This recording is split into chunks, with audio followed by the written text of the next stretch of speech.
Baik, Assalamualaikum warahmatullahi wabarakatuh. Perkenalkan, nama saya Nasma Maulani Wulandari dengan NPM 2401100024 dari program studi pendidikan informatika dengan konsentrasi multimedia. Pada kesempatan kali ini saya akan mempresentasikan hasil praktikum saya mengenai implementasi kode cascading style sheets atau biasa disebut dengan CSS, yang mana mencakup struktur dasar, selektor, hingga total tag elemen. Sebelum saya menjelaskan masing-masing dari codingan yang saya buat, pertama-tama saya akan menjelaskan apa itu yang dimaksud dengan CSS.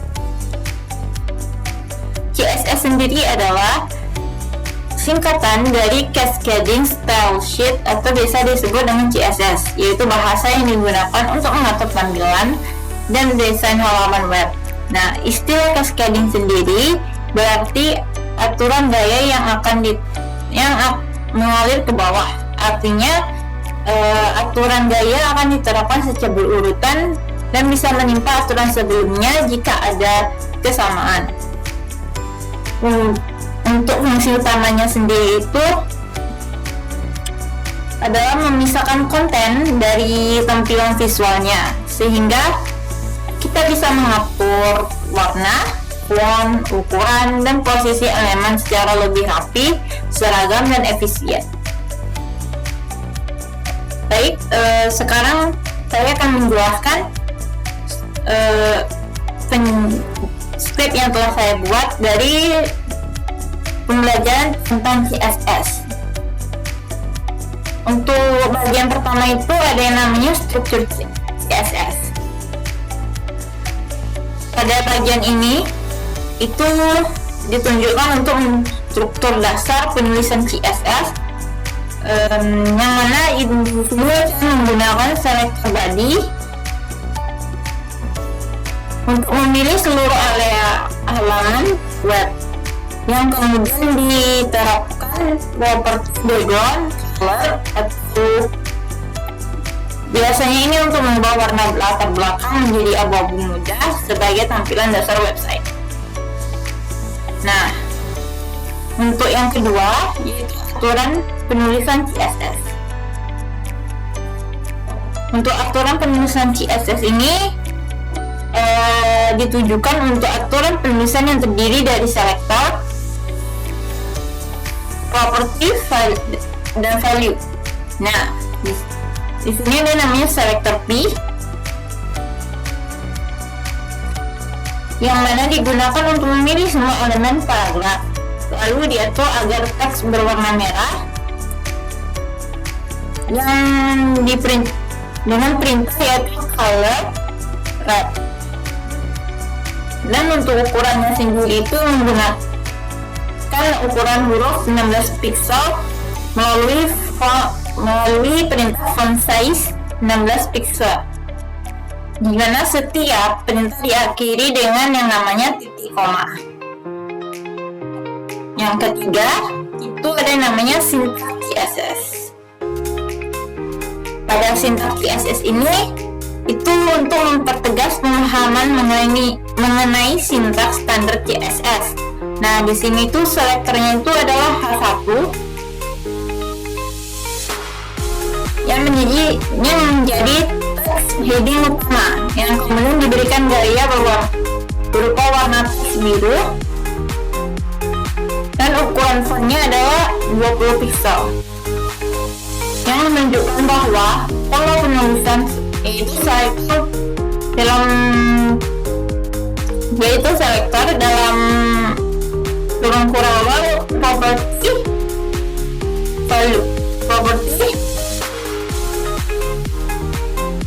value yang berlaku untuk konsisten untuk semua elemennya. Lalu ada yang namanya grouping. Pada grouping ini biasanya teknik grouping ini itu untuk memberikan gaya yang sama kepada beberapa elemen sekaligus agar kode lebih efisien. Biasanya itu dituliskan dengan beberapa selektor, yaitu H1, H2, H3, dan juga selektor P, yang kemudian dipisahkan dengan tanda koma, yang mana nanti semua teks tersebut akan memiliki warna yang sama, yaitu warna biru, tanpa nanti harus menulis ulang kode yang sama itu berulang-ulang kali. Lalu yang kelima, yang seterusnya ada yang namanya class selector. Dalam class selector ini ada yang namanya tanda titik pada awal elemen atau kelas. Nah, dan biasanya itu bersifat fleksibel karena bisa dipakai berkali-kali. Salah satu contohnya adalah pada kelas elemen kotak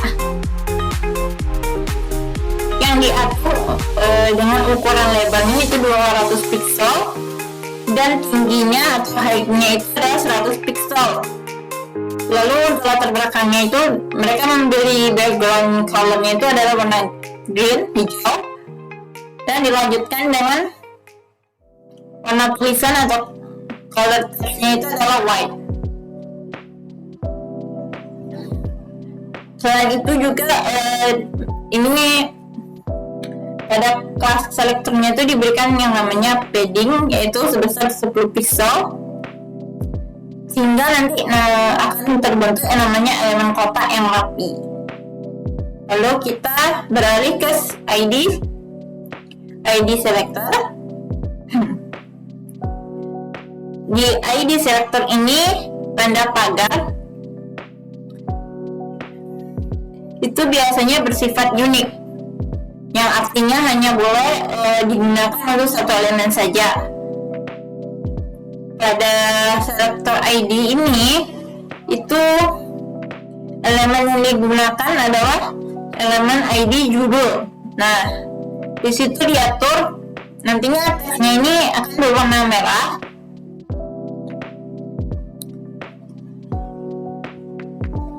dengan posisinya adalah centernya itu di tengah, rata kiri kanan,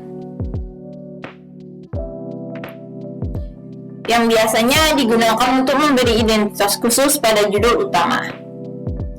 Lalu kita beralih ke ID dimension. Pada ID dimension ini pengaturan ukuran fisik elemen seperti selector div itu diberikan nilai width atau biasa disebut dengan lebar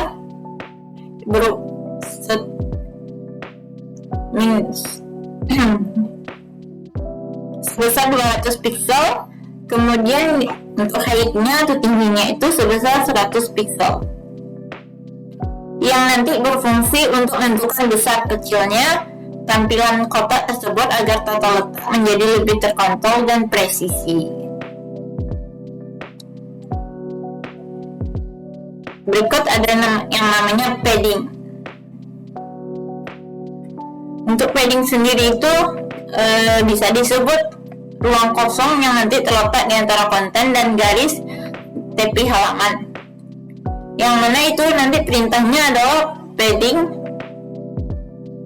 10 pixel pada div, yang mana nanti diisi di